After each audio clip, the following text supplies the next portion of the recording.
We're now going to continue to move forward again with the effort of getting you out of here on time. And we're moving into our fourth panel. You know, we've heard some vibrant discussion today touching on issues that affect all the cities and counties in the Skag region on a daily basis. And as we move forward, I have the pleasure of introducing a special guest who is here today to moderate our final panel. For those of you within the Los Angeles viewing area, he's a general assignment reporter for NBC News 4 here in Southern California. He joined that station 30 years ago. He's a dominant force in breaking news and reporting issues of consequence. He's covered a number of high-profile news stories for the Los Angeles area, and he has won a number of awards with exceptional reporting, including being honored by the LA Press Club for outstanding hard news reporting, a Golden Mike, and a local Emmy. What's really intriguing is because of his engineering background, he went to UCLA. He did an NBC4 segment called Life Connected, which is showing veterans with post-traumatic stress disorder assembling sensors designed to help reduce traumatic brain injuries among soldiers currently serving in combat areas. And he let me know he is now the current drought reporter, and that's something we discussed at SCAG too. That's going to be a major driver of our economy and something we haven't even got into today. But where the water goes, so goes our livelihood and our jobs. With great pleasure, let me introduce the moderator of our next panel, Mr. Patrick Healy.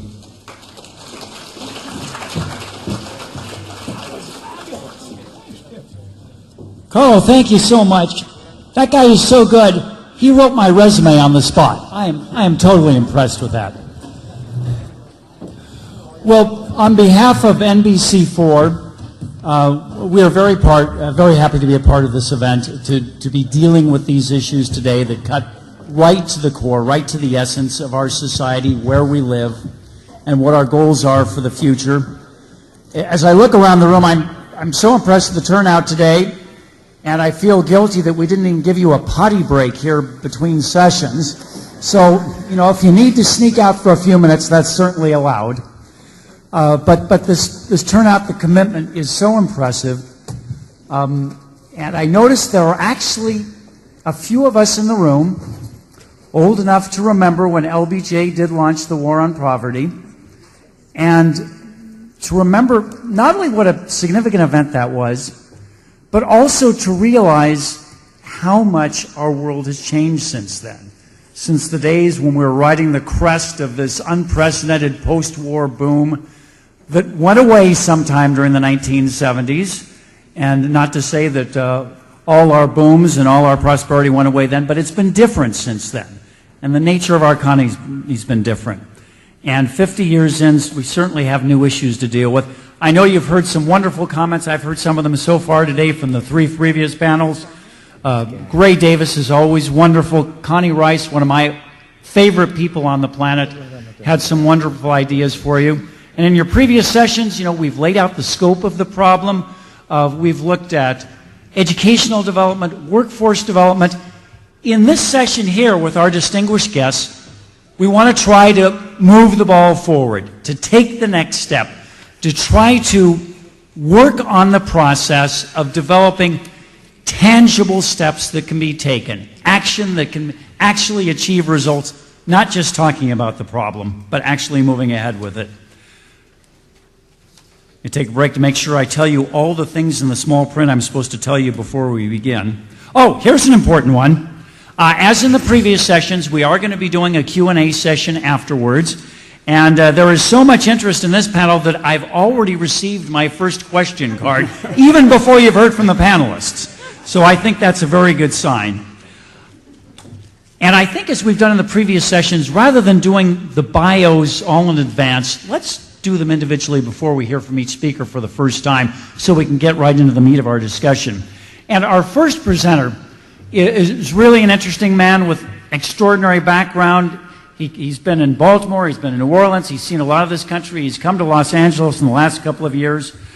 Nolan Rollins is the 7th president and CEO of the Urban League for Los Angeles. Only 7 in 91 years, which tells you they're pretty good at picking the right guy for the job, or woman eventually, as the case may be. The Urban League, of course, is focused in the areas of workforce development, early childhood education, neighborhood transformation models, and health, housing, safety, education, and employment. Ladies and gentlemen, let's get some ideas from Nolan Rollins. Thank you. First, let me just thank you for both the introduction and the opportunity to be here with you. I was glad to be asked to be on kind of a solutions and ideas panel, because I think that what we've heard throughout the day have been the problems. And if anyone comes past this day and what we've heard earlier without understanding that we're talking about a devastated economy, we're talking about a devastated community, then you probably miss some of the statistics. So let me just say this. So what we've seen the American society do during devastation is be very intentional about how they achieve parity in that. So what I would posit, and I'll come back to it, is that what we should be thinking about is a modern day domestic Marshall Plan. So any of you who know, the Marshall Plan was really about rebuilding Europe. It was about rebuilding a devastated Europe so that it could be prosperous again, so that it could have its economy back together again, so that it could focus on it being stronger again. If you remember what you've heard today about the challenges that we're having around the economy, the challenges that we're having with unemployment and underemployment, we cannot get away from the fact that we are in fact in a devastated state. Now, with that being said, I think that we should also be conscious of a few facts. One fact is this, is that we're having a conversation now about the war on poverty. Because we are having a conversation now about the war on poverty, there has to be something that's intrinsic in the conversation that's missing. So the early conversations about the war on poverty really were moralistic, much like when the civil rights movement and going to the March on Washington was both a moralistic and a pragmatic argument. It was moralistic in that we were talking about freedom. So we had this conversation about freedom. We had this conversation about civil rights. We had this conversation about public accountability. But it was also pragmatic because we were talking about jobs. So until we have a dual conversation where we're intentionally moving down the track on both sides, not just about the morality of humanity, but also about the very practical need for ensuring that if an economy is going to be stable, it has to be in an ecosystem that everyone is completely valued as needed. Until we get ourselves to the point where everyone in the community is valued as needed and critical to our prosperity, the moral argument is never going to get us there. So, what I would simply say is that when we're thinking about how we're going to do what we need to do here in Los Angeles and in the state of California, we've got to be intentional about it. We've got to say, and we've heard it, we've got to say that these are the areas where there's the most growth potential. So the question is, what do we do with where there are most growth potential? We've got to be focused on how do we take our communities who are very vital to the long-term sustainability. How do we develop and train individuals who are critically important to our sustainability to be a part of the growing economic opportunity that exists right now? If we fail to do that, we are certainly building our economic future on quicksand. And I will say that if we are not doing that, we are building more jail cells. If we are not doing that, we are guaranteeing that we're going to have more people who are going to be committed to a lower class or to poverty. If we're not doing that, we're going to ensure that those of us who are in an economically stable position will no longer be in an economically stable position. Here is the fact. We now have more people who are educated, who have post-secondary degrees, unemployed now than ever in the history of the United States. We have more people who are now competing with individuals who don't have secondary educational opportunities for the same jobs. What I would simply say to you is that what we have got to do is we've got to be intentional about how we're going to do this work. We have got to understand that for us as an organization, we're looking at things like both the knowledge and the creative economies. We know factually that the knowledge economy is going to be one that's going to be very important to us, whether it be computer knowledge, whether it be apps, whether it be software, whether it be design. Any of those things are critically important to us actually moving forward. On the creative side, whether it be in front of the camera, behind the camera, whatever it may be, whether it be dance or entertainment, critically important. These are the things that the globe actually looks for our region to give to them. So the question for us, the challenge for us is, why aren't we spending an inordinate amount of time training in those areas? That's our challenge. Our challenge is to take those things that are natural to us, those things that the rest of the globe is exporting for us, from us, and saying, how do we train to ensure that we're not importing the talent in order to export back to them? So what I would simply say is that if we're going to be really solutions-driven and solutions-oriented, we're going to have to focus on not just what the problem is, but we're going to have to focus on the fact that every single person who are a part of the devastating numbers that we have talked about are critical to the solution. Until we put a real value proposition on the individuals who are there, we won't value them actually being where we need them to be. Until we're more serious about how we can actually ensure that the future for our children is going to be brighter than it's ever been before, we're going to continue to have the downward slide where more children will make less and be less prosperous than their parents. If we don't actually say today that we're going to make a real investment, and again, I would posit to you on the lines of a domestic Marshall Plan. Again, that was $17 billion back then, which is roughly $160 billion in investment in Europe.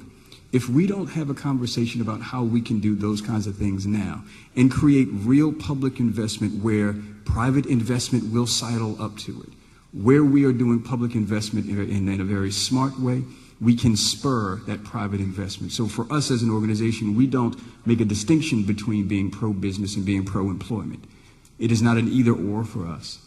It is an absolute imperative that we are both pro-business and pro-employment at the same time. Businesses employ people. If our state is not going to be a state that's in fact making sure that business opportunity and business development is something that is an imperative, all the other things that we're going to do are going to fall by the wayside. So we've got to make sure that that the policies that we put in place do a few things: spur economic opportunity, that they make private investment a critical component, and that we're actually training and or teaching to the test. I think it's critical, and you can tell a lot about a society about the policy that it creates. We are a country that created the Emancipation Proclamation, women's suffrage, the Equal Rights Amendments, Civil Rights Amendments. We're that country. Why can we not be a country that ensures that those same individuals who we wanted to protect to make sure that they were equal are economically viable? And I think that's where we are now. We need to have an economically viable conversation about how we take the commitments that we're making right now and turn them into opportunities for everyone. But it has to start with us valuing the individuals that we're sitting here talking about right now. And not just valuing them in numbers, but in valuing them and making sure that we understand that they're critical to what we need to do. So what I would just simply close with is this, is that we know where the growth areas are. We know they're in healthcare, we know they're in technology, we know they're in logistics. We know where they are. The question is, how are we going to organize ourselves to take advantage of creating those on-ramps, those pipelines, so that the individuals who we are talking about right now, who are living in a devastated condition, become individuals who are now a part of the larger economy. And then I would just ask this one question, that we take a bit of care with how we describe people. I would posit to you the individuals that we're talking about are not at risk. Their communities are at risk. They are at opportunity. And until we begin to change the landscape, and until we begin to change the lexicon of how we talk about individuals, it tells a lot about how much we're willing to invest in their prosperity, thereby how much we're willing to invest in making sure that California is a viable economic engine for the nation. Because the numbers they do not lie. We are lagging behind many cities. We are lagging behind many states in this union. That's something that we just can't afford to do. We can't afford to continue losing businesses. We can't afford to continue losing jobs. We can't afford to continue losing our ability to be not just globally competitive, but locally competitive from a United States standpoint. So I think that as we start talking about solutions, we've got to honor the fact that everyone that we're talking about is valuable to our economic survival. We've got to make sure that we're making the right types of investments, and those investments are smart from a policy standpoint. And we also have to make sure that we're looking at this in a long-term opportunity. We're not looking at the short term. We're not looking at how is this going to help us over the next 3 to 4 to 5 years. We have to look at this as a generational opportunity. Thank you.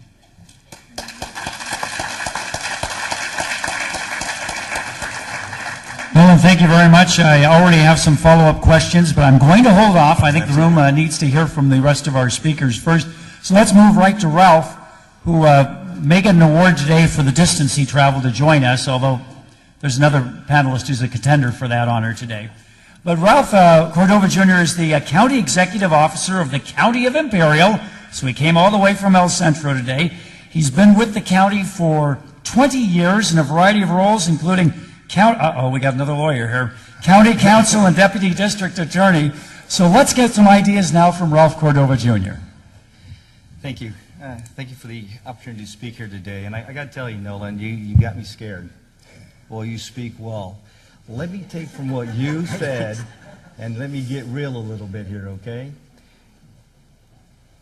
On the way up, I was thinking to myself, why would Hassan ask me to come up to speak at a War on Poverty conference? I mean, maybe it's because when he came down a couple weeks ago, we had our community stakeholder meeting. I spoke up a little bit too much. I'll never do that again. You know, but the reality is that as the statistics showed earlier, that Imperial County has the highest poverty rate in California. I am committed, and you know, it's near and dear to my heart, poverty. I grew up in Imperial County. As introduced, I'm the CEO for the County of Imperial. And you know what? Learning earlier today, I understand a lot of you people don't know where Imperial County is. So let me tell my story, okay? Bear with me.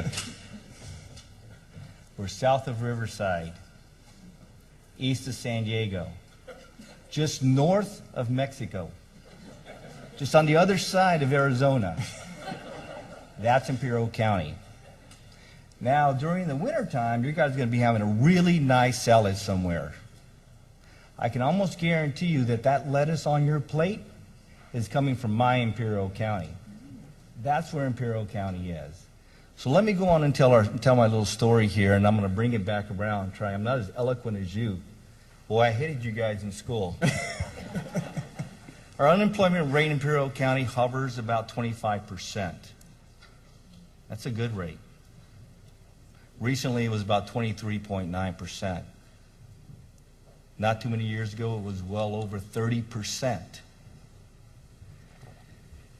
That's compared to California's rate of, what, 7% or 7.8%? And the nation's is, what, about 6.5%. So you know what we're all about. A third of my residents, and I say my residents because I don't take myself seriously, but I take my job very seriously.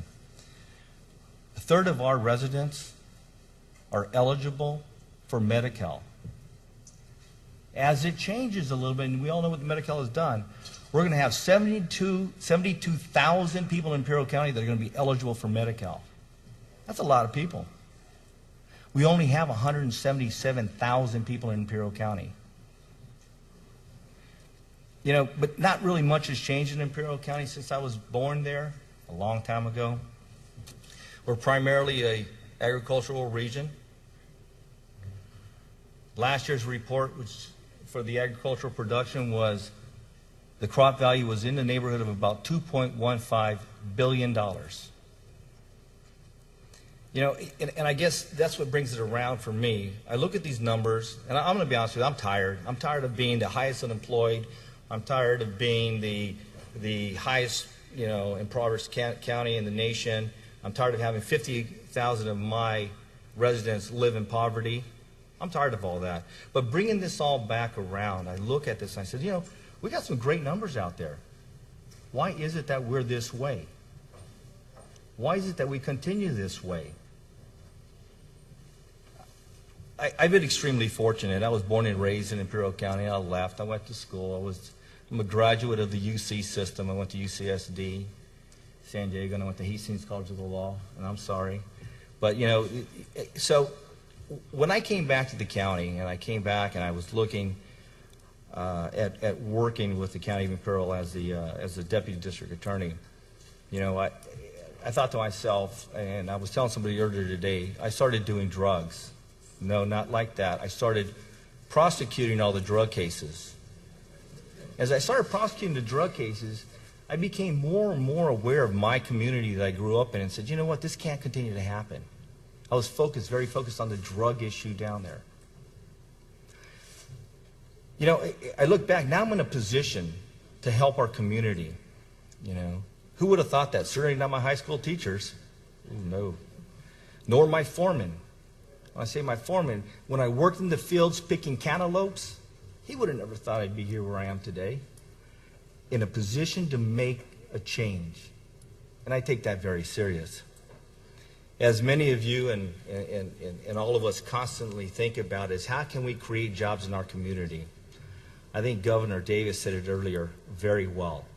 We need to rethink and reimagine how we are doing things. It's not a direct quote, but I tried to write down as fast as I could. And from a policy standpoint, how do we do that? And let me give you a little study of Imperial County. You know, I always tell my staff, I said, you know what, if you do the right thing for the right reasons, we're going to be all right. And that's what we live off of, do the right things for the right reasons. Policy a lot of times can really be a great thing. And I thought I would talk a little bit about what we call green energy, our policy on renewable energy, right? It's great. Let's go green. Commercials, people, cars, everything has gone green. And everybody loves it. Absolutely. It's helping what? It's helping our pollution. It's creating jobs. It's a great thing. Imperial County thinks it's a great thing also. But let's talk about how it's affected Imperial County. Again, policy is at a very high level. We have green energy. It's great. And as part of this green energy thing, a few years ago, the state of California passed a law requiring public and private utilities to procure 33% of their energy from renewable energy sources, right? Everybody knows that. It's called the RPS. 33%. We have to achieve it in a relatively short period of time by 2020. And that's fantastic. That means the coal-burning plants, that means these other energy plants are coming offline. As a matter of fact, we all know that not too long ago, Songs came off, or San Onofre came off, 2,000 megawatts there. The problem is, and I'll tell you, is that in order to incentivize the production of energy with solar, also came along what we call Section 73. We don't like Section 73 in Imperial County. Does anybody know what Section 73 is? Let me tell you. There we go. We're going back there because, Mike, we work. Section 73 is a new law that provides solar energy property tax incentives. What this means is that it excludes active energy solar systems from being taxed, from having the exemption of property tax.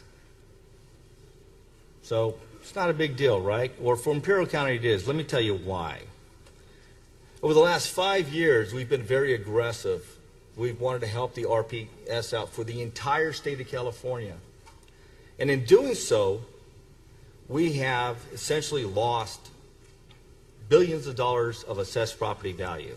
Let me tell you why.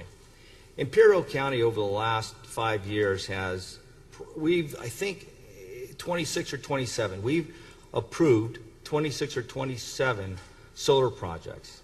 We've entitled over 14,000 acres of solar in Imperial County. The other day I was asking about how much has actually been built out. We have over 7,000 acres of solar built out in Imperial County. Can somebody tell me what that translates into square miles? It's close to 11 square miles of solar. That's bigger than some of the cities in the Skag region. Getting to my point here, though, we have all this energy in Imperial County, and we're producing it. We look at this and we say, okay, great. We got solar down there. It's a new industry. It's compatible with our agricultural down there. That's fine. Has it created any jobs? No. I was in Sacramento not too long ago, and I talked to one of the senators a few years ago and said, why are you guys doing this? Why do you have Section 73? Why do you want to add these big, huge solar utility farms to this? And he says, well, because it's going to create jobs. I said, what jobs? It's the way this conversation going back and forth. I'm not going to tell you who it is. But if you think about it, I asked him, what jobs? He goes, well, all the jobs down there. I said, we have temporary construction jobs. 6 months are done, they're gone. Well, but they're jobs. I said, no, but it's not jobs. So when those jobs go away, and earlier we spoke about having, essentially having innovation take over and replace jobs. Well, in Imperial County, about 1,000 acres can be run by one person on a solar farm. It's all computerized. Everything's computerized. Matter of fact, when they go on vacation, somebody else takes care of it from another computer somewhere else. But nonetheless, let's get back to the point I'm trying to make here. The policy is green energy. They passed this law that says exempt solar facilities from tax, from property tax. What does that do to the local economy? It kills us. Right now, if we were able to, and it doesn't sound like a lot of money, but for Imperial County it is, if we were able to tax appropriately, we'd get over $3 million more in general fund property tax. Right now we get $124,000. $124,000, so over $1 billion worth of solar in Imperial County. That was a decision made up there. Were we involved in it? No. As a matter of fact, what's even worse is that just recently when they passed a new budget, on the last day, they extended that law out to, I believe, 2025. There was no discussion about it, and it wasn't up. It wasn't up. They did it without telling anybody. They didn't come down to the locals and say, hey, Imperial County, you guys have 11 square miles of solar. How's this affecting you? Even more so, they could have said, hey, you know what? Why don't we pass a law that says locals, you guys can negotiate whatever amount of tax rebate that you wish to negotiate so that you guys can feel comfortable with what's happening. That didn't happen. Ralph, forgive me. I think we can get further into this in the Q&A, but okay. If we can, let's try to keep our focus here on positive steps. And well, and that's what I'm getting to here. The positive steps here is that we need to include locals. There's 58 counties and over 480 cities. We're not the same. And what really looks, within the Skag region, earlier today we had Mr. Granillos, and I don't want to get into it too much, but he said, hey, who's from LA County? Who's from Orange County? He even forgot Imperial County. And he admitted that they forget it all the time. That's my point here. My point is you got to bring in the locals. If you want to achieve what you so eloquently said, and you want to achieve that, if you want to bring in solutions, you got to bring in the locals. The policy has to be at the local level, and it has to be, that's where it's going to be implemented, and that's where it's felt. Just one last thing. I think Connie Rice said this earlier today. She said it well. Talk to the people who are in it. Talk to the people who are in it. I think that says everything about what I wanted to say today. Well, that was wonderful. Thank you very much. Our next panelist, I don't know, you might say her expertise is applied education. Getting the bang for the buck. What you can do with education, how that translates to economic development. Von Tung Quinn Levon, is that close? Yeah, very good. Thank goodness. Is the Vice Chancellor of Workforce and Economic Development of California Community Colleges, administering, of course, state and federal funding applied to the career education mission across the system's 112 community colleges. She was appointed by Governor Jerry Brown in 2011. Among her leadership focuses is I guess that's foci, is a community college initiative called Doing What Matters for Jobs and the Economy. I might also mention in passing that she is named a White House Champion of Change. And I got to list some of these academic achievements for you. Bachelor of Science, MA, MBA, but no JD. Ladies and gentlemen, Von Tung Quinn Levon. Thank you so much, Patrick. Do you hear an echo? Are you all right? All right. So we may be getting more or less eloquent as we go this way, but hopefully more pragmatic. With the 112 community colleges, we've been championing a framework called Doing What Matters for Jobs and the Economy, and it is to ready us to row with you as you answer the call to action to close the skill gap and also to tackle the war on poverty. And as you know, at this moment in time, not only maybe you may be tired in the post-lunch lethargy, but you may be overwhelmed with the enormity of the challenge here. So let's instead give SCAG an assignment. So I think the great opportunity here is that SCAG can work to coalesce all the capacity in this room and bring us all together so that we could row together for collective impact.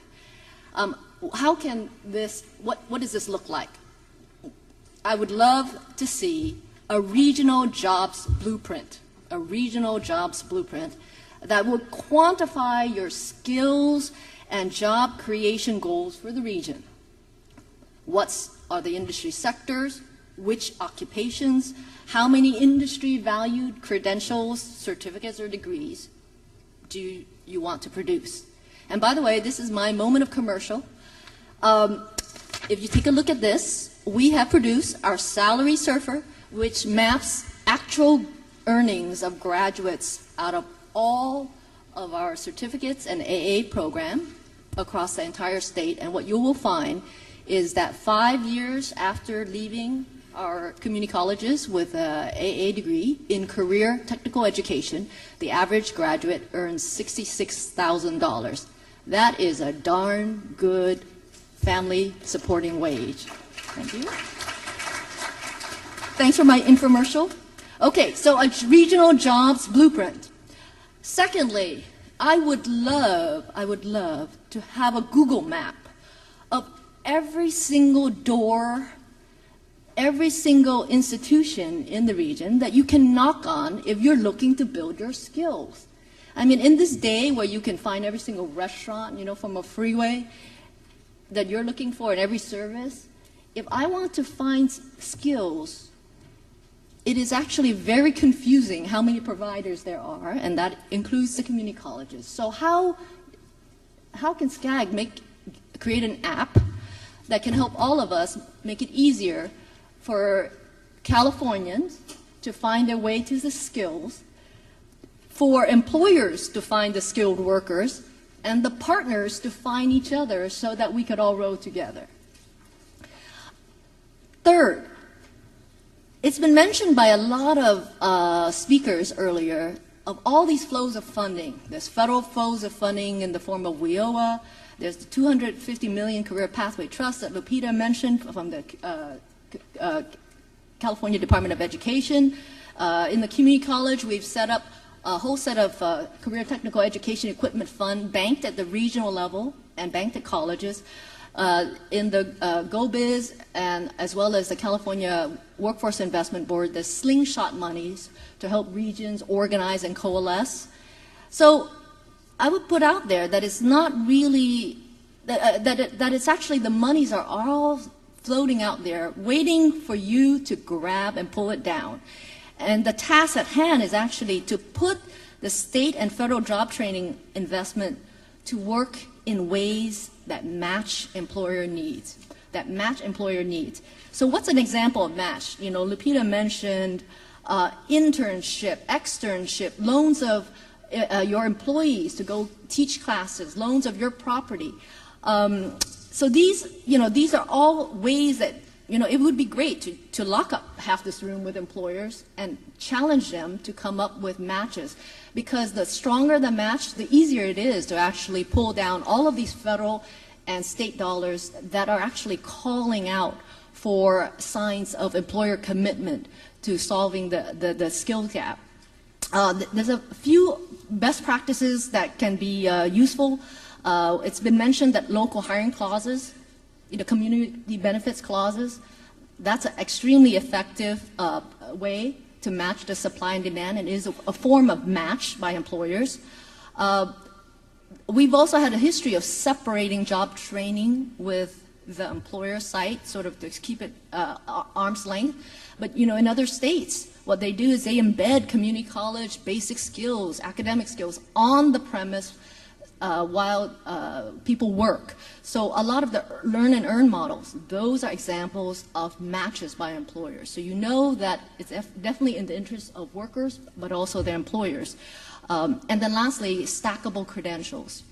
Having employers come to the table and inform what they need in terms of skills, and then modularizing the skills training, so that it's actually digestible to all of us who have a lot of other commitments in life, including family and bills to pay. So most of us have to work while we train. And then lastly, I think SCAG, in addition to the regional jobs blueprint, getting a Google map out there, mobilizing and pulling down state investment and federal investment by creating employer match, I think the last area, and not least, of course, is do the hard work to break down the silos, right?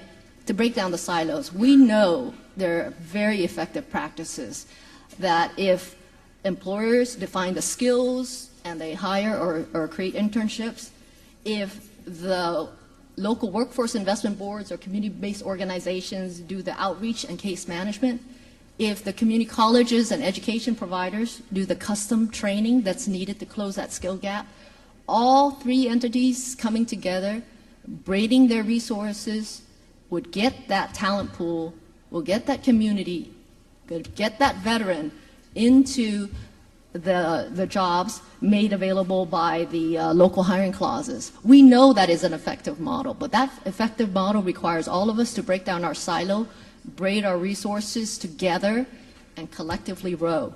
So these are, I think, the areas where it's maybe too hard for any entity to do individually, but an overarching organization can do the hard work to help us move along.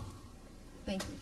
Thank you very much. That was not only pragmatic, but downright granular at times. So thank you very much for taking that approach, pushing the ball forward here, positive steps that can be taken, and also a number of challenges for SCAG to tackle. And perhaps we can get Hassan to comment on some of your ideas in just a second.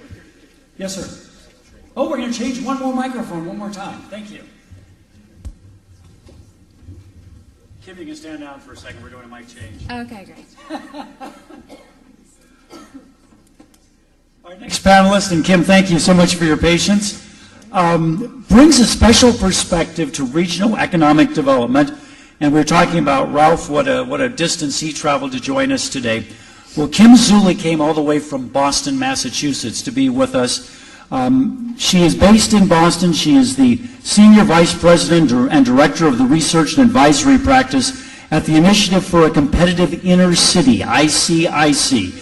It's a nonprofit research and strategy organization. I think I'm booming a little too loud here. Sorry, back off from the mic.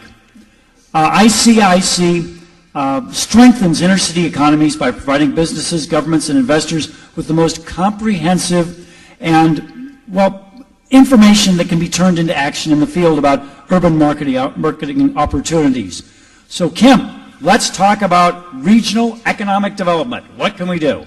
All right, thank you. So thank you so much, and to SCAG and SCLC for this great opportunity, and thanks to all of you for hanging in there.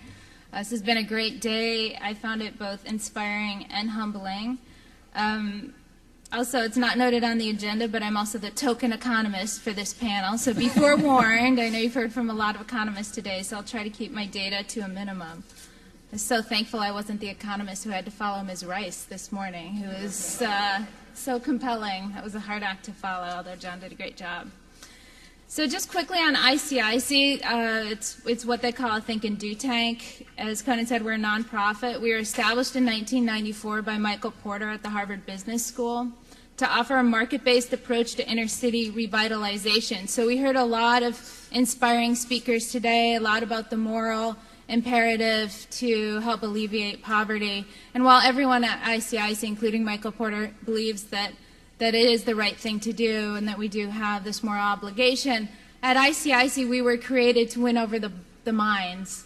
So we're economists. We talk about the business case for alleviating poverty, the business case for locating businesses and investing in the inner cities, because we believe that they are areas for opportunity, market-based opportunities, not just other types of opportunities. So we believe that catalyzing market-based business development is the only true solution for revitalizing underperforming urban communities and reversing the tide of rising income inequality. So what that means is jobs. Jobs. We care about jobs. We care about small business growth. We've been caring about that since 1994. We are located in Boston, but we work on projects across the country, including one that we just recently concluded here in LA a couple of years ago that I'll mention in a couple of minutes. We are unapologetically focused on inner cities, those distressed pockets of concentrated poverty and unemployment.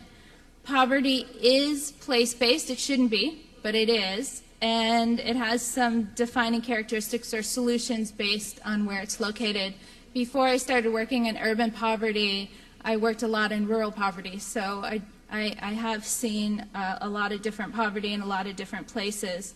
There's been a lot of attention, including what we heard today and another much bigger think tank that I won't mention by name, but they give a lot of attention to increasing poverty in the suburbs. And it's true, poverty is growing. It's growing across the U.S. It's growing in the suburbs as well. And downtown areas are getting a lot of positive press for some great things. Cities are growing, downtown areas are revitalizing. There's a lot of good news about cities. But that doesn't mean that inner cities have disappeared. And I'll just give you a few statistics about that, just a few, I promise. So there are, let's see, 1 second. They wouldn't let me show you a presentation because they thought everyone might leave if I threw up my tables and graphs, so I'm trying to be really nice and just read them. So there are 328 inner cities in U.S. cities with over 75,000 people. So that's what we do. We define contiguous tracts of high poverty, high unemployment. There are 328 in the U.S. in cities with over 75,000 people. Those cities represent 15% of U.S. unemployment, 21% of U.S. poverty, and over 1/3 of U.S. minority poverty. So at ICIC, we believe that in America's war on poverty, inner cities remain the front line. Targeting inner cities allows wholesale rather than a retail approach to poverty. So if you have scarce resources, we still think that's a great place to make a huge impact, especially when you're talking about minority poverty. So when we took a look at these areas over the past decade, we track them. We have a proprietary database that's called the State of Inner City Economies. So we've seen very little improvement. Of the 100 largest cities, only 6 showed improvements in poverty and unemployment, 6 out of 100, which probably isn't too surprising to most of you who are out there working in these cities. Any of you working in the inner city? No? Nobody working in urban areas? Yeah, a few? Good. I should also mention that, oh good, more people are raising their hands. They just woke up. Inner city, that was a question. Just wondering where people work. At ICIC, we actually work in Roxbury, which is part of the inner city of Boston. And for some of you who don't know if you're in the inner city or not, just let us know. We can tell you. That's one of the things we do. So here's something we've also tracked. We also know that inner cities do not significantly benefit from regional growth. You heard that a lot today throughout the speakers. Rising tide does not lift all boats. Well, since we're economists, we went about trying to measure that, and it's true. So the correlation between regional and inner city growth is only 8% for inner cities in the largest 100 cities. 8% correlation. So I always try to translate this. That's an 8% tide lift. I'm not sure what that translates, but maybe your boat's just rocking on a little puddle of water there. It's not really being lifted in some communities. So that's the bad news. But while inner city economies face challenges after almost 2 decades of working in the inner cities, we've learned a lot about what also is working. So let me get to the solutions, because that's what we're focused on at ICIC. If you've seen some of my tweets or have ever seen our website, we have a whole campaign on what works for cities, so please check it out. And if you have some tactics, practices, initiatives that you know are working, please send them our way. We're happy to get them out to the world and share that with everyone. Inner cities require tailored economic development strategies. Oftentimes, and here today, we're talking about regional strategies, but they have to be connected to a specific plan for inner cities, or nothing really happens in those areas. And often what we see is very great regional plans and then some initiatives happening in inner cities, and the two aren't connected. And if they're not connected, not much is happening there. And metro areas also get dragged down when these pockets of poverty and unemployment continue to persist. So there are three key levers of inner city growth that we think are very important based on our research and experience over the last couple of decades. So the first is to improve the local and business environment. So two key aspects of improving the local business environment is to pursue an anchor institution strategy, and by anchors we're talking about these large place-based organizations with strong roots in the city.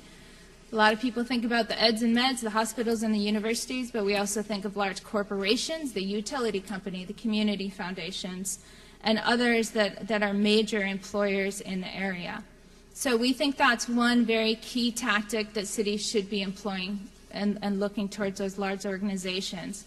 And not just civic engagement, but real economic development investment, and we're talking for real. Hiring, purchasing, real estate, bringing that all together. We have a, if you haven't seen any of our material, we have a whole wheel with 7 different ways that they can invest in their areas. And then investing in the local environment in terms of infrastructure, workforce, hugely important in terms of supporting the business environment. The second key driver is implementing a cluster-based growth strategy. Michael Porter, also very famous for clusters, helped introduce, he certainly is a father, if not grandfather, of that concept. So we believe in a cluster-based strategy as an organizing concept for economic development planning. And the reason that we believe in that is we believe in asset-based development. And your strong traded clusters, as one of the earlier economists said, that represents your comparative advantage in the world. So that is part of your asset. So we believe in that as an organizing principle. And the third one is supporting company growth and capacity building for your small businesses. That's through capital access, management and training education, visibility and contracting opportunities for those businesses. So those are the 3 key drivers, and I'm just going to highlight some specific examples of each from around the country. This was hard, getting this into 10 minutes. So we have a lot of examples from around the country, so I'm just going to pick a few to highlight. Anchor collaboration initiatives are transforming some areas. So it's not, when we started, we were one of the first organizations to go out there and tell hospitals and universities it makes good sense. There's a shared value opportunity in helping your communities improve. It helps you as much as it helps them. Michael Porter, Kramer have gone on to do a lot more in shared value with corporations. At ICIC, in the economic development space, we realize while one anchor can do some things, if you get the anchors working together and working with community foundations and others in the community, it can be transformational. One of the most notable examples of this is the Greater University Circle in Cleveland. Has anyone heard of it or been to Cleveland lately? Good. Oh, I see someone just barely. It's okay to say you know Cleveland. Yeah, I'm from the Midwest, Minnesota. All right. So that was started in 2005, and it's been really remarkable. They have about 50. They were started by the Community Foundation. They're the Cleveland Community Foundation, which is pretty innovative. And they have over 15 anchor institutions, financial institutions, community groups, as well as the city. And downtown Cleveland, if you went there 10 years ago, and you went there now, you would be shocked by the difference. They've done a lot of investment in that downtown area. Cleveland, Rust Belt City, hit very hard before the recession, very hard with the recession, and they started to think what they could do to turn the tides in that area. So this group of anchors came together. They have a local purchasing initiative. They've created a worker-owned co-op. They had a lot of unemployed people in this inner city area. They figured out what the anchors could buy locally instead of buying it elsewhere, which we just heard in the previous panel. And they said, all right, instead of just paying them what might be a very minimal wage, we'll give them a share of profit so that we can really start to increase the wealth in this area. They provide job training and preferred access jobs to local residents. So that's just another example. If you don't know about it, you should look into it. It's great. They're working on transit-oriented development, housing, public safety. It's all part of this grand initiative. Kim, Similar- forgive me for being the sorry. timekeeper here, but we do want to have time for Q&A. Is there a Okay. closing summary you'd like to make? So there's similar efforts that are just happening in Minneapolis, Syracuse, and Newark. So another initiative that we helped work on was the MLK Hospital in the Watts neighborhood in LA. And that's just another great example of leveraging the assets, the growth in the healthcare industry with the public investment. And before that hospital was built, they talked about how that anchor institution could really drive economic growth in that area. So just two more solutions I'll just highlight very quickly, and I can answer more afterwards. But the second solution is highlighting the strengthening, the strong, and the emerging clusters, and finding those clusters, and this is what you don't hear people talk about, and we didn't hear today. Find the clusters that have the most impact in the inner cities. They vary, so look at those that are going to improve the trade, offer the most jobs and the business opportunities to those areas. And I'll just close there. Thanks. Kim, thank you very much. All right, let's move on to Q&A. And I got this very early on. I want more of these. So please, send us your questions. And I'd also like to ask Hassan Ikrada to come join us, the Executive Director of SCAG. As some of you are aware that following today's summit, SCAG is going to facilitate the development of a regional plan to address poverty. And Hassan will be able to address questions from the SCAG perspective. So more questions from you, but first I got a question for Nolan. This Economic Marshall Plan, punch list, what are the top two priorities? I mean, I think the top two priorities are one, understanding what the opportunities are in your area, two, understanding what the resources are. And when I talk about resources, I actually mean the individuals who are there, the people that can work, be trained, and in that Marshall Plan, where the public investment is actually coming from. That's a critical component of this. At the end of the day, if we're going to rebuild America and rebuild our inner cities and rebuild our infrastructure, then we have to know what it's going to look like and how to develop and train individuals to take advantage of those. But not just the construction, what we're constructing, what the distribution needs are going to be, whether it be a hospital or whatever it is. We have to make sure that we're really clear about where those opportunities are and how we can take advantage of the folks on the ground. And I can just give you a quick second example of this. Through the Urban League in Baltimore, we worked on the Biotech Park project there. That biotech project is a multi-billion-dollar project where we were doing the economic inclusion, monitoring the local access, local usage of workers, understanding what local opportunities were there. The Urban League was monitoring that. We then took that work when we were sent down to New Orleans to rebuild the Urban League after Katrina to do the very same thing, where we were pushing the policy owners and the owners of the new things that were going to be built to understand that the local needs and utilizing local people are going to be critical. So from that vantage point, when we're talking about this domestic Marshall Plan, it's got to be wrapped around what that public investment actually is going to do. And that's the demand that we need to have as taxpayers in America, that we're actually going to be focusing our tax dollars in a way that's going to strengthen our cities, going to strengthen the communities around us. Question for Ralph. Of some of the more rural areas, farming is not labor intensive nowadays. How do we reach out, bring in new jobs into this region? Yeah, that's a question I ask you every day. Sorry about that. Yeah, and, and that's very true. As a matter of fact, though, we can talk a little bit about the water here. The water and the issue we've had with drought has actually brought more jobs in Imperial County, because what we're doing now is we're trying to conserve more water, farmed differently, which requires more labor.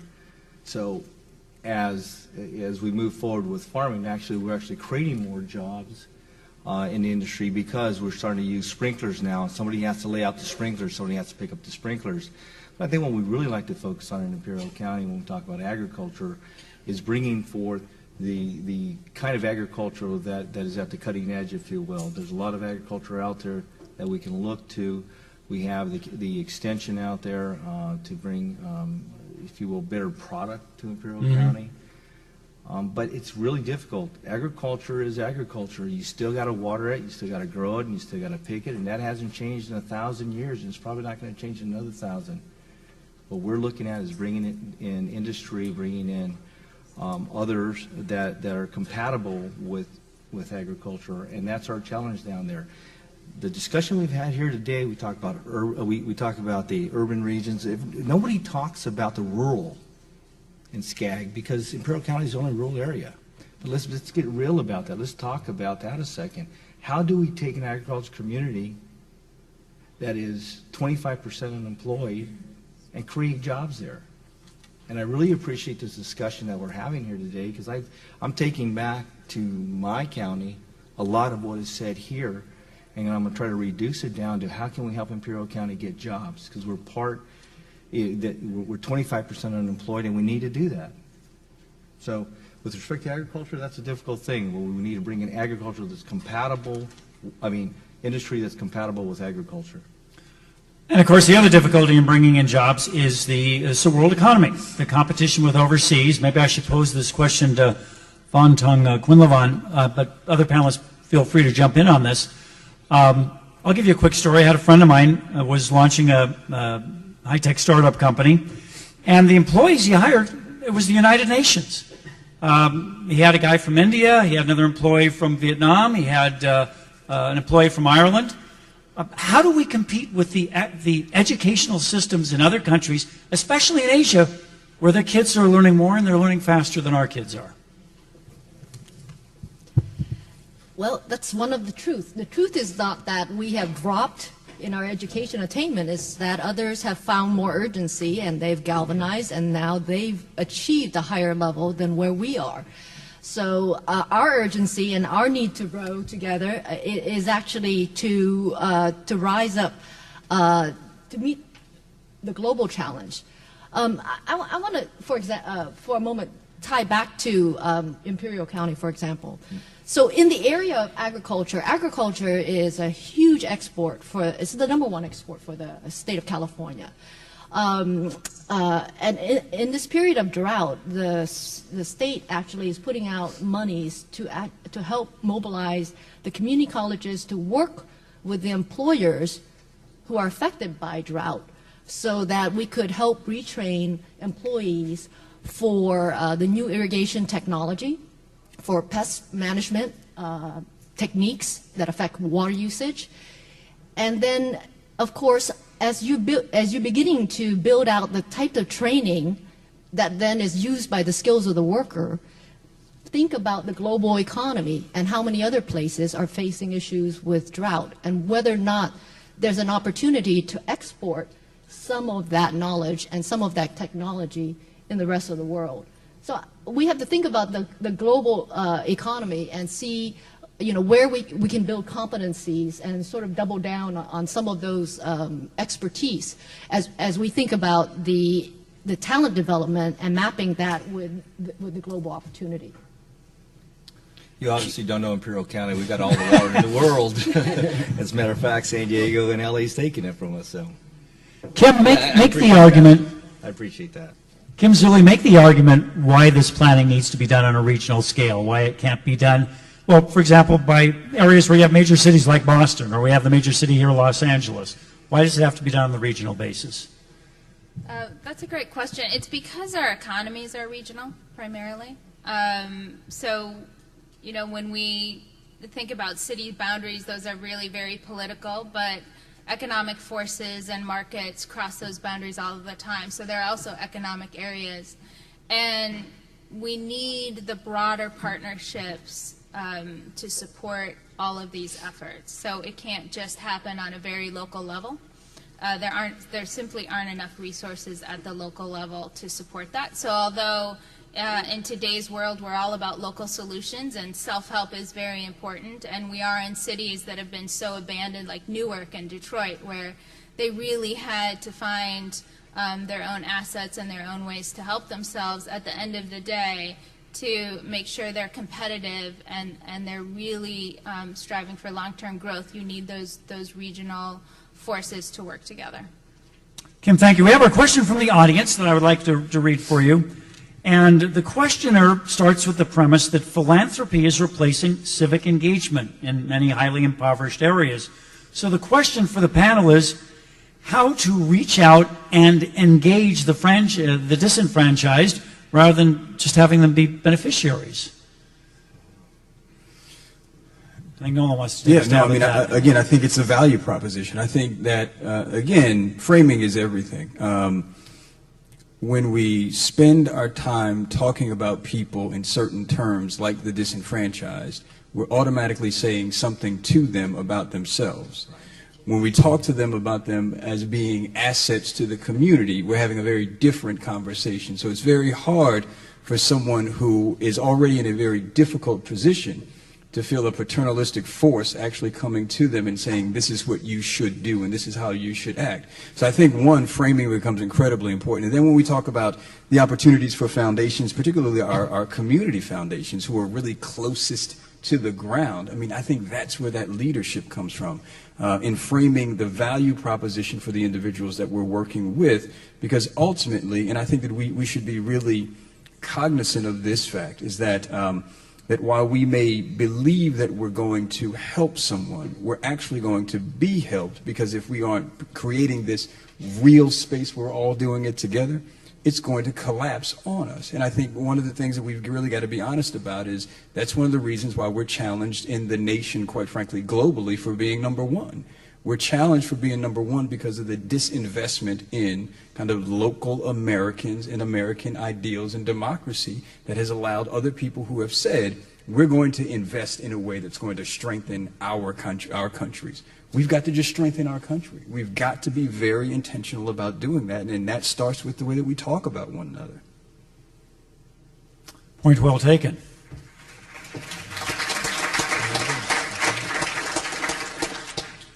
Let me toss out one to the panel as a whole, and this is no great insight, but you know, we've been switching to this service economy for more than a decade now.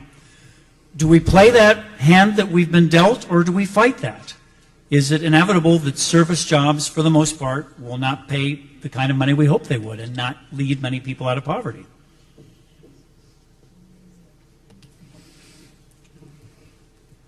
Vaughn wants to try. Oh, this is a hard one. I've been reading a book by Enrico Moretti on jobs and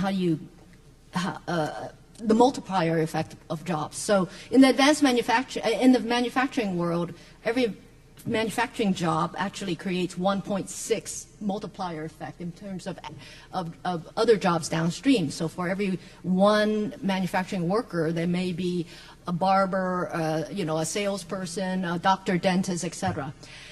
In the innovation economy, in innovation jobs, the multiplier effect, he says, is actually 5x.